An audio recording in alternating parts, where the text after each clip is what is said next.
Hello everyone, I'm Grandmaster Damian Lemos here for TheChessWorld.com. Welcome to this new course. We'll be talking about the Averbakh system against the King's Indian. Now, we know the King's Indian is a popular defense by Black. It is sharp, creative, and it's not easy to find a line against it. I know a lot of players as White, they jump from one line to the other, trying to find the perfect line against the King's Indian. Now, hopefully in this course we'll find it and we'll nail it with the Averbakh system. Now, I'll say this as a King's Indians player myself. I played King's Indians as Black for my whole career, essentially. The Averbakh system is annoying because it's got the mix of flexibility plus space that, we need as White to get an advantage. So, without further ado, we'll get started. For the intro, there's a game you'll find in the PGN files, Ivanchuk versus Bologan, and we'll focus on games analysis. Now, the Averbakh, we could spend, and I'm not even kidding, like 50 hours on it with all the lines, and that wouldn't be enough. So I'll focus on the ideas, and there's no better way to learn an opening than analyzing games, how the lines play out in practice. So let's see how we get the Averbakh versus the King's Indian. So we get the main move order in the King's Indian's defense. So Black plays bishop g7, we play e4. As we know, Black plays d6 in the King's Indian. Black wants to make sure e5 is not great. And by the way, let's do a quick mention to e5 here. Not a great move, because Black takes, and after pawn takes, then there's a queen trade here. If king takes, Black plays knight g4, and then we'll either lose the pawn on e5 or we'll run for a fork. And the other line would be knight takes. The problem here is that even though we don't lose a pawn as White, we've got a lot of weaknesses, such as the d3 square, the d4 square, the b4 square. So, oops, let me fix that arrow there. This is not recommended for White. We usually don't go for moves like e5 as White unless we've got a great development. So here's where we get the Averbakh system once Black plays d6. So usually White plays knight to f3. That's the main line and the most natural move, by the way. Now the move we'll play is bishop to e2. So this is what I like about the Averbakh, because after playing bishop e2, we've been super flexible as White. We haven't committed our knight to f3 yet, so we may or may not play it. But by playing bishop e2, we're playing a move, a useful move, a move we have to play at some point. And then, depending on what Black does, we may or may not play knight f3. We might have h4, h5 to start attacking on the king side, or even h4 and g4 to start kingside pawn storm. So this is just a plan. Again, it all depends on what Black does, but it's good to have options. Flexibility in chess goes a long way. So for now, this is not the Averbakh yet. The Averbakh happens here once Black castles. The final move, to finish the Averbakh here, to get the Averbakh variation, is bishop e2 plus bishop to g5. So why do we do this as White? For a simple reason. We want to stop Black from playing e5 here. We know that in most King's Indians lines, Black goes for an early e5. So this is the beauty of playing the Averbakh. Black cannot play e5 right away. So our opponents, they'll have to go for something else, or they'll have to break their own rules, at least on move 6. Now, what I'm trying to say here is that most King's Indian players, they want to play e5. Now, does e5 work here? The most natural move in the King's Indian? Does that work? Let's see. e5, unlike other lines where white plays an early knight f3, e5 here doesn't work because we take. Now, clearly, we want to win a piece here, so black takes on e5. Now we get queen takes queen, black takes, and now after knight to d5, black loses material. Let's check what's going on here. We attack the pawn on c7, we attack the knight on f6, so 2 threats, and then the rook on d8 is also hanging. So, unfortunately for black, knight f6 and c7 can't be defended all at once. If black defends the knight on f6, then we'll take the pawn on c7, and if black defends the pawn on c7, then we'll take the knight on f6. So black, could try sacrificing the rook, but after pawn takes, black doesn't even have knight takes pawn. We're simply up this change, and it should be an easy win for us here. Right off the bat, on move 9, we get a winning advantage as white, and if knight takes d5, we can simply take the rook. Now, after knight f4, we can even play bishop f1 here. Maybe black can fight on. But that being said, we are up this change. We can go bishop h4. We can even castle queenside there. And at the end of the day, we're up this change. So with the right play, we should be able to win this. The engine gives us a +1 advantage. Fair enough. We are up this change. No weaknesses for us. So let's just put it this way. If black plays e5, it's here after bishop e2 and bishop g5. If black plays e5 here, it's almost losing. So there are many ways for black to play against the Averbakh. If black wants to play 5, perhaps playing knight d7 makes sense, and then e5. There are lines where black gets the queen out to e8. There are lines where black plays c5. We'll see the main ways for black to deal with the Averbakh.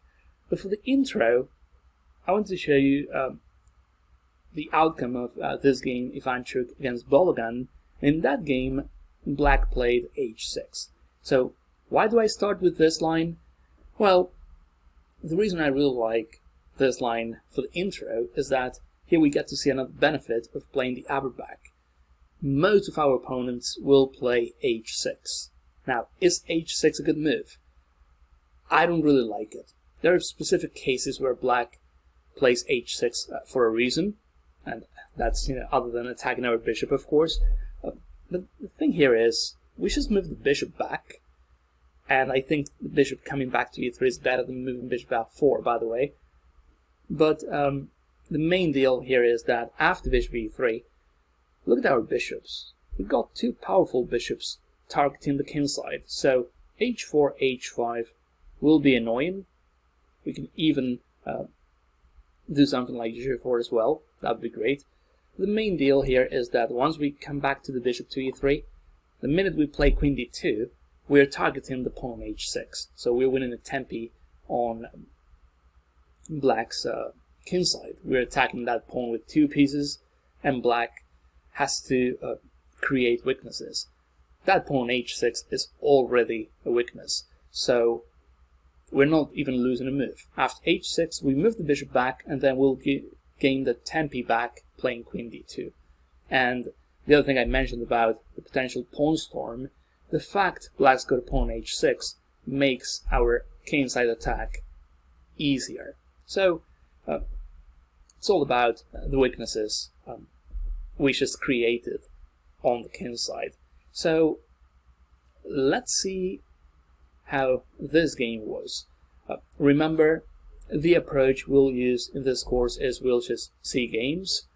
We're not going to study it like a move by move basis, because that would take us too long. And I think when it comes to the Averbakh, it's actually better to focus on the ideas. So here, black plays knight b7. Okay. White plays queen d2. So now we attack the pawn on h6. Interestingly enough, black plays c5 in this game. So for now, black is not defending the pawn on h6. Now, can we take that pawn? We see that the queen on d2 is overloaded, tied down to d4 plus bishop h6. So the problem here is that black simply gets the pawn back. And yeah, this is not looking great for us. So no need to take that pawn on h6 yet. After c5, what else can we do? Can we play d5 and play a Benoni approach? Sure. d5 looks great. Once we close up the center, then the pawn on h6 will be hanging. Now, is there anything else we can play? I really like what Ivanchuk played. Pawn takes c5. Now this will catch our opponents off guard, because usually when black plays c5 in the Averbakh, white plays d5 automatically. Now, after d takes c5, we want to build up a Maroczy bind setup. The Maroczy bind involves playing with e4, c4, and having a solid center and making sure black has less space. So let's see how that will work. Black takes with the knight.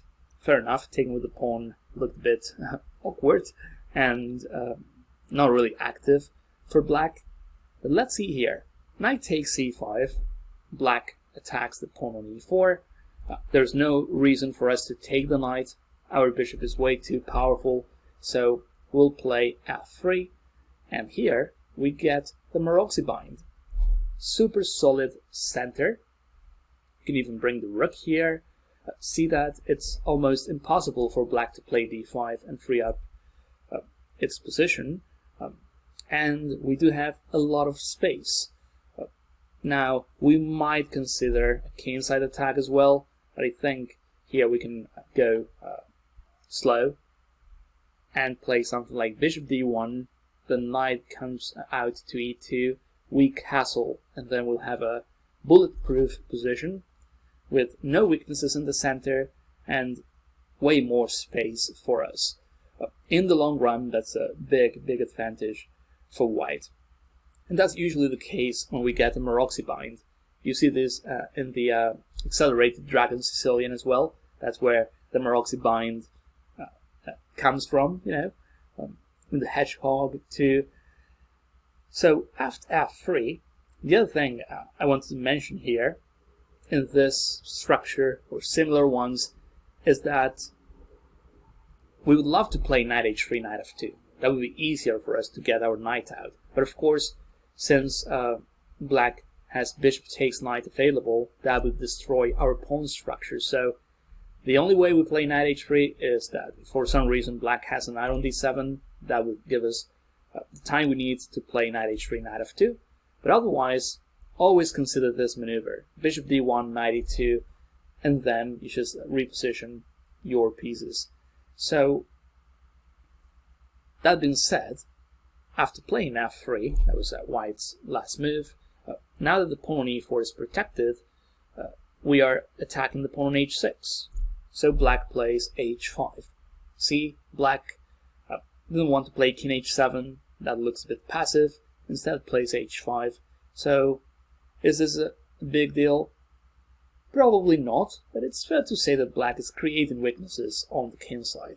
I mean, black is probably better off with the pawn h7 and not h5.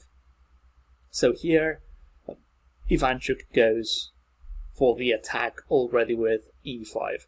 Now we'll see this move is sharp. The game we're analyzing, by the way, is a rapid game, so not a standard game. So usually in these games we get to see action starting early on. We're at move 11 and white's already attacking.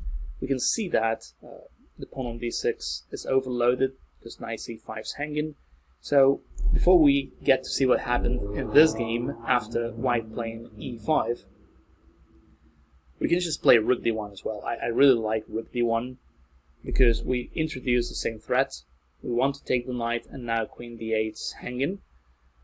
Plus, we keep everything under control.